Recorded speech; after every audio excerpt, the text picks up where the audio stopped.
ആലിലത്താലി. രചന മുഹമ്മദ് റാഫി. അവതരണം സൽസാമുസ്തു.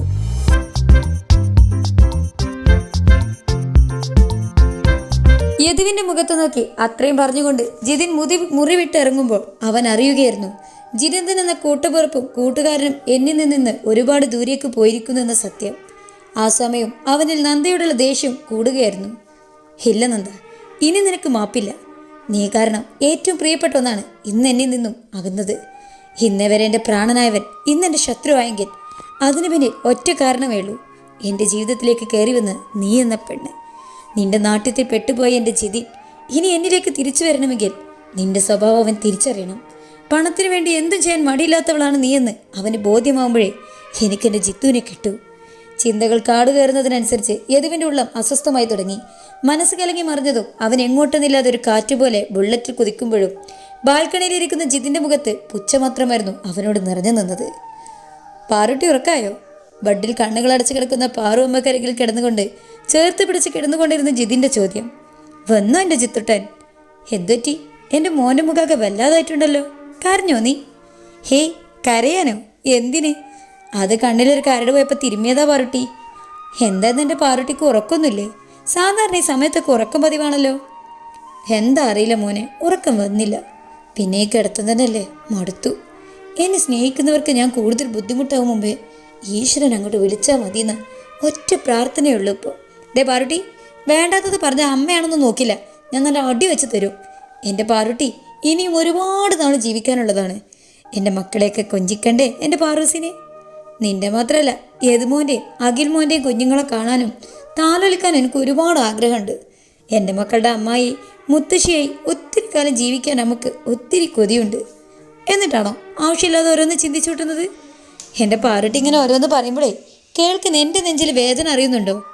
അതും പറഞ്ഞുകൊണ്ട് ആ അമ്മയിലേക്ക് അവൻ ഒന്നുകൂടെ ചേർന്ന് കിടക്കുമ്പോൾ അവൻ്റെ മിഴികൾ നിറഞ്ഞൊഴുകുന്നുണ്ടായിരുന്നു. അയ്യേ, എൻ്റെ കുട്ടി ഇത്രയേ ഉള്ളൂ?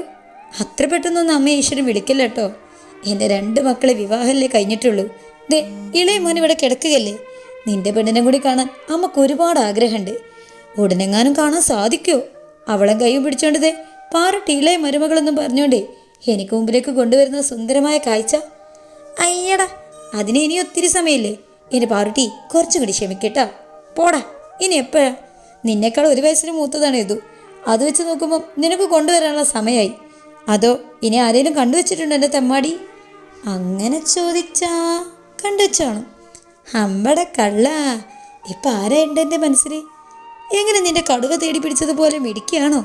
എൻ്റെ നന്ദയെപ്പോലെ സ്നേഹിക്കാൻ മാത്രം അറിയുന്നവൾ. അതൊക്കെ നമുക്ക് നേരി കാണും പറയാം.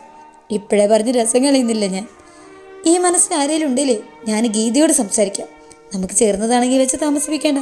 പക്ഷെ കുരുക്കൽ ചെന്ന് ചാടരുത് എൻ്റെ മോൻ. പഴയതൊന്നും മറന്നിട്ടില്ലല്ലോ. നിന്റെ ഏട്ടൻ്റെ സങ്കടമെല്ലാം നേരിട്ട് കണ്ടതാണല്ലോ നീ. ഒന്നും മറന്നിട്ടില്ല പാറുട്ടി.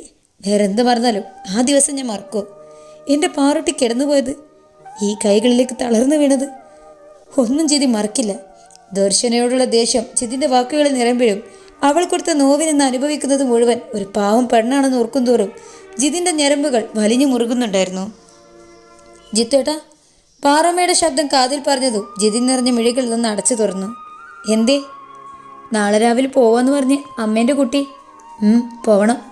ഇനി ലീവ് എടുക്കാൻ പറ്റില്ല. ഇപ്പം തന്നെ ലീവ് ഒത്തിരി എടുത്തു. ഓഫീസിലേക്ക് ഇവിടുന്ന് പോയാൽ പോരെ നിനക്ക്? അവിടെ പോയാൽ ഒറ്റക്കായി പോവില്ലേ നീ? എനിക്കൊരു സമാധാനം ഉണ്ടാവില്ലടാ. എനിക്കും പോവാൻ ആഗ്രഹം ഉണ്ടായിട്ടില്ല. ദിവസം ഇത്രയും ദൂരെ യാത്ര പോയേക്കും ബുദ്ധിമുട്ടാണ്, അറിയാലോ നമുക്ക്. ഇനി എപ്പോഴാണ് ഇവിടേക്ക് വരുന്നേ? വരും ഉടനെ തന്നെ. എൻ്റെ അമ്മയെയും നന്ദൂസിനെയും ഒന്ന് കൂടുതൽ ദിവസം ഒന്നും കാണാതിരിക്കാൻ പറ്റില്ല എനിക്ക്. നീ ഇവിടെ ഉള്ളപ്പോൾ എനിക്ക് വല്ലാത്തൊരു ആശ്വാസമാണ്. ഇടയ്ക്കിടെ നീ ഇതുപോലെ വന്ന് 2 ദിവസം നിന്ന് പോകുന്നതാണെങ്കിലും ഇത്തവണ പോകുമ്പോൾ അമ്മയ്ക്ക് എന്തോ പ്രയാസം പോലെ തോന്നുന്നു മോനെ. അതെന്തു പറ്റി? എൻ്റെ പാറോട്ടിക്ക് പുതിയൊരു തോന്നൽ? അറിയില്ലടാ, നിനക്ക് ഇവിടെ തന്നെ നിൽക്കാൻ പറ്റുമോ? അമ്മക്ക് നിന്നെ കണ്ട് കൊതി തീരാത്ത പോലെ. അത് പറയുമ്പോൾ പാറുമ്മയുടെ കണ്ണുകൾ നിറയുന്നതിനൊപ്പം സ്വരം ഇടറുന്നുണ്ടായിരുന്നു. അയ്യേ, ഈ പാറൂസ് എന്നെയും കൂടി കരയിക്കുമല്ലോ. സങ്കടാവണ്ട കേട്ടോ. ഞാൻ പോയിട്ട് 2 ദിവസം കഴിഞ്ഞിട്ട് വരാം. കുറേ വർക്ക് പെൻഡിങ് കിടപ്പുണ്ട്, അതെല്ലാം തീർത്ത് ഞാൻ വരാം. എന്നാൽ ഉറക്കം കളയണ്ട, എൻ്റെ അമ്മക്കുട്ടി ഉറങ്ങിക്കോ. നമുക്ക് നാളെ കാണാം. അതും പറഞ്ഞുകൊണ്ട് അമ്മയുടെ നെറ്റിലൊരു സ്നേഹചുംബനം കൊടുത്തുകൊണ്ട് ജിതിൻ റൂമിൽ നിന്ന് ഇറങ്ങുമ്പോൾ കണ്ടത് പുറത്തേക്ക് കണ്ണു നട്ടിരിക്കുന്ന നന്ദയാണ്. എന്താ നന്ദസേ, ഭയങ്കര ആലോചനയിലാണല്ലോ.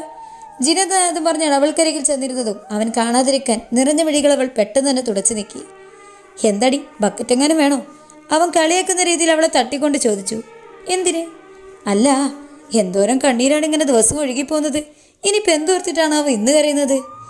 ഹേയ്, ആരെയും ഇങ്ങനെ പ്രത്യേകിച്ച് ഓർത്തില്ല. എൻ്റെ ജീവിതം തന്നെ കണ്ണീരിൽ മുങ്ങി കിടപ്പല്ലേ ചിത്തേട്ട. ജീവിതത്തിൽ പല പ്രശ്നങ്ങളും കാണും. അവിടെല്ലാം കരഞ്ഞെടുക്കാൻ തുടങ്ങിയാലേ അതിനെ സമയം കാണും. നീ കുറച്ചെങ്കിലും ധൈര്യം കാണിക്ക് പെണ്ണേ. ഇതാരത് പറഞ്ഞാൽ ചെയ്താലും എല്ലാത്തിനും നിന്ന് മോങ്ങാൻ നിൽക്കും.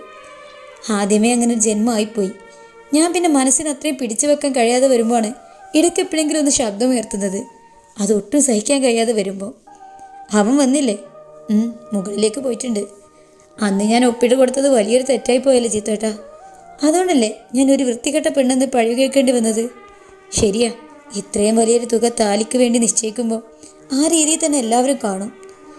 ഞാനൊരു കാര്യം ചോദിച്ചാൽ ചിത്തേട്ടൻ സത്യം പറയോ? ചോദിക്ക്. സത്യങ്ങൾ അറിഞ്ഞപ്പോൾ ചിത്തേട്ടൻ എന്നോട് വെറുപ്പ് തോന്നിയില്ലേ? എനിക്ക് സങ്കടമെന്ന് കരുതിയല്ലേ അത് കാണിക്കാതിരുന്നത്. ഇത് നന്ദുസേ, വേണ്ടാത്തത് വിളിച്ച് പറഞ്ഞാൽ കിട്ടും നിനക്ക് എന്നോട്. എനിക്കറിയാം നീ ഇവിടെ തെറ്റ് ചെയ്തിട്ടില്ലെന്ന്. എല്ലാവർക്കും മുമ്പിലും മൗനമായി നിന്ന് കൊടുത്ത് ആ ഒരു തെറ്റ് മാത്രമേ നീ ചെയ്തിട്ടുള്ളൂ. ദേഷ്യം ഉണ്ടായിരുന്നു നിന്നോട്. ഇത്ര അടുത്തിട്ടും എന്നോടൊന്നും തുറന്നു പറയാതെ നിന്നപ്പോൾ. അല്ലാതെ എനിക്ക് ജന്മത്തിൽ നിന്നെ വെറുക്കാൻ പറ്റില്ല.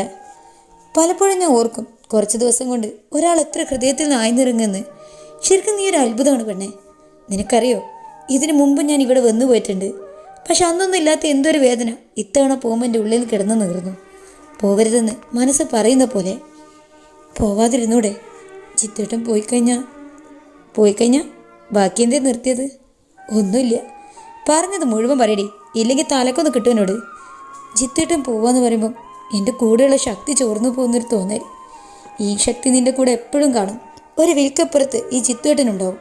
എന്ത് സങ്കടമായാലും സന്തോഷമായാലും നീ വിളിക്കുമ്പോൾ പറന്നെത്തും ഞാൻ. അതുപോലെ സന്തോഷത്തോടെ എന്നിൽ നിന്നൊരു വിളി പ്രതീക്ഷിക്കണ്ട. കാരണം അതിനെൻ്റെ ജീവിതത്തിൽ ഉണ്ടാവുമോ എന്നറിയില്ല. അങ്ങനെ ഒരു ജന്മമായി പോയതിൻ്റെത്. ഇങ്ങനെ നെഗറ്റീവായി ചിന്തിക്കല്ലേ നീ. നിൻ്റെ സങ്കടങ്ങൾക്ക് പിന്നിൽ ഒരു സന്തോഷം വന്ന് ചേരും ഉടനെ തന്നെ. എന്നെ തെക്കോട്ടെടുക്കുമ്പോൾ ആവശ്യമില്ലാത്ത കാര്യങ്ങൾ പുലുമ്പിക്കൊണ്ടിരുന്നാലേ എന്നോടാണ് നിനക്ക് കിട്ടാൻ പോകുന്നത്.